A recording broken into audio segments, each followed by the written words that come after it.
Hi, I'm back. So a couple of weeks ago, I got an email from Marina Bruno who wanted me to review her first film. So that's what this video is gonna be about. So Marina is a young filmmaker from Canada, represent. So yeah, she messaged me. She says she wrote, produced, directed, essentially did everything from this movie, or she was part of every single department of this film. So I'm gonna check this out.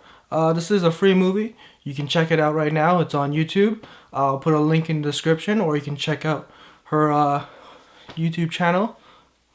I'll put a text here, and also a link in the description. First, before the review, I just want to quickly apologize to Marina. I was supposed to do this a couple weeks ago, but I was a little busy. Also, I tear down my set because I was giving up on YouTube, but I have 100 subscribers now, so thanks guys for subscribing. And yeah, I'll be making more videos, so cool. So, intro, then review, and then, yeah, so, circle wipe.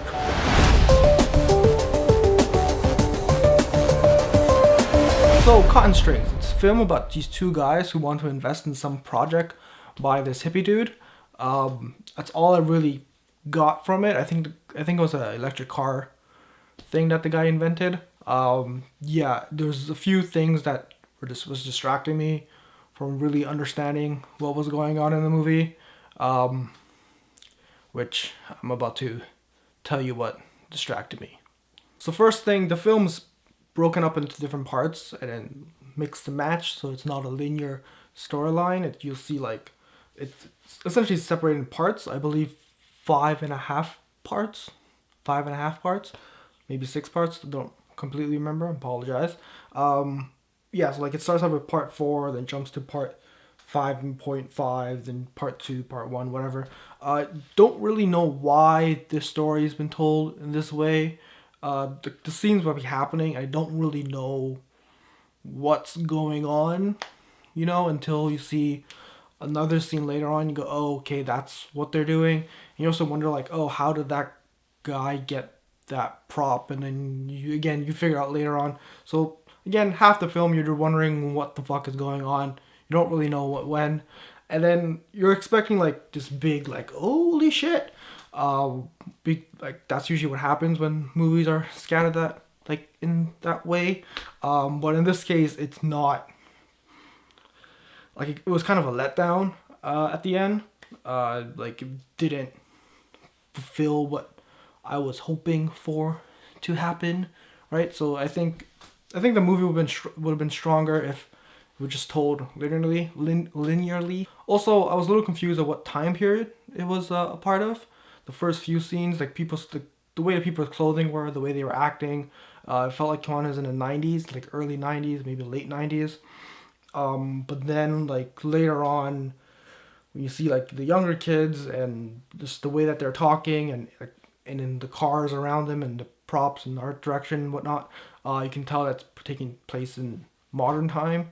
Yeah, that also confused me a bit. Also, there was these two scenes that focus on the character who was played by Marina, which was pretty cool that she's in it. But those scenes don't make any sense to the storyline. Like, there's no involvement with the two guys trying to invest in whatever. Yeah, I felt like those can come out. Also, like one of the scenes, there's this weird they just start dancing. Next is the cinematography. It's all over the place. There's like a couple different styles in here. Normally when the filmmakers do that, it's usually either something to do with the mood or like the characters' inner thoughts, or even just like different time periods they were jumping around. They kind of to change the style, or like to send a message, like a hidden message about the character development. In this case, it just seemed like whatever was convenient with the shooting. Because sometimes you'll have these tight shots that reminiscence of Wes Anderson style, but then you cut to like crazy shaky cam, crazy handheld. There's this conversation where you have a two shot of these two guys talking, and then you have this medium shot of the other guy talking that's on a Dutch angle. This is why do you have a Dutch angle? And then it would change to a wide shot. Like I think it's an 18 millimeter that you're on, and then there's one scene where there's three people talking, and the camera's cutting from like two shot to one shot, and but they're all wide angle shots, so it doesn't feel like you're actually cutting to different shots. It just feels like a jump cut. Speaking of which, there's jump cuts in this movie. Like you just have someone sitting and talking, and then jump cut. Again, usually in film they do that when there's a passage of time. They're trying to speed up, trying to show that time is moving by. Not in this case. It just looked like they didn't have anything to cover it with, and there was a mistake in the scene. And yeah, there's a jump cut. Another thing, Marina, if you're watching this, your camera operator, they might have Parkinson's or something, because it's so like insanely shaky, like massively shaky. It's crazy. There's one scene where the two main guys are like walking down this pathway in like this farm country or whatever, it's wherever you are. Yeah, so they're walking and the camera's like and it goes on like a Dutch angle and crazy shit. It's also supposed to be one take and there's jump cuts in there, so it throws you off. And then like, at the end of this really long, crazy Parkinson's fucking shaky shit, it cuts to this really like fast dolly to the hippie standing next to a bush. He's just standing next to a bush. Don't know why he's standing next to a bush, but he's standing next to a bush. It's jarring, and which kind of leads me into editing, which, as a professional editor, oh man, so sorry. So the editing, it's bad. Sorry, Marina, it's really bad. It's some scenes like you kind of want the opening scene, when you have the two guys talking. I kind of wanted to like see the people talking, but it kept cutting away to this car driving, which wasn't as interesting as the two guys talking, especially whoever the dude is with the thick mustache. So normally with like low budget films, the actors are pretty bad, but this dude with the thick mustache, he was pretty good, and I kind of want to see him do his thing, but I couldn't because the camera kept cutting away to something else, and I just didn't care about the other thing.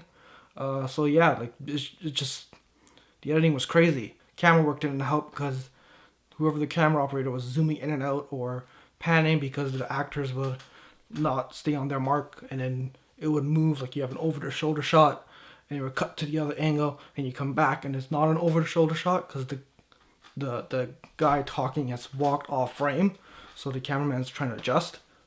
It's really weird. Going more into editing, where like more post productions, there are like other stuff. There's things like the sound effects that are used are not, they don't fit well, or they're not mixed properly into the final audio finished product. Sorry, just out of it. Like the car, for example, the car is the one thing that really threw me off. I think it's supposed to be an electric car, the car that's driving. But sometimes it sounds like a normal engine, and then it makes weird robot noises that I think you got from like a weird stock website or something.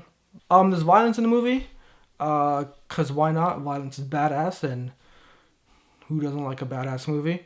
But yeah, it worked out in the beginning, like the first half, but the second half, the violence was just like crazy. Like people were getting punched, and then the person who got punched was like throwing up blood and stuff like that. Like it didn't, like the violent act that happened, the injuries that resulted from that violent act didn't match properly, and again, something that threw me out as an audience from the film. Last thing is the art direction. It's not completely bad compared to other small indie project films. One thing that really bothered me was the beer bottles.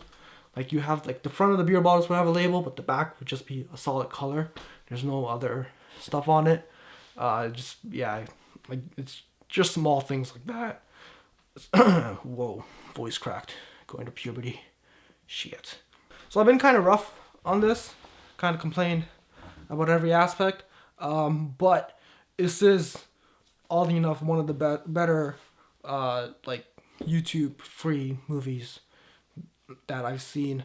So like if you're interested in, I guess, Tarantino, you were trying to, I think you described it as in the email. There is the Tarantino kind of feel to it. It is your take on the Tarantino feel, which I appreciate. You didn't rip off another director. Good on you. So if you like that kind of style, you like movies where there's conversation, the conversation drives the story and stuff like that, check this movie out. Links in the description or on the video somewhere else. Check out Marina's website. There's a lot of behind the scenes stuff of this movie, and there's other stuff as well. For my subscribers, thank you again. I have hit 100 subscribers. Pretty cool. I'll be doing more videos, I guess, more reviews. Still a little busy this week, but I'll be switching my schedules. Next week I'll come back.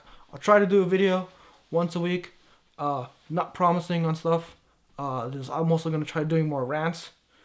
Even though my Narcos rant is pretty, a lot of dislikes on that. Stupid synopsis. It's on a hold. People just don't get it. I'm sorry. But I'll get back to it once I can.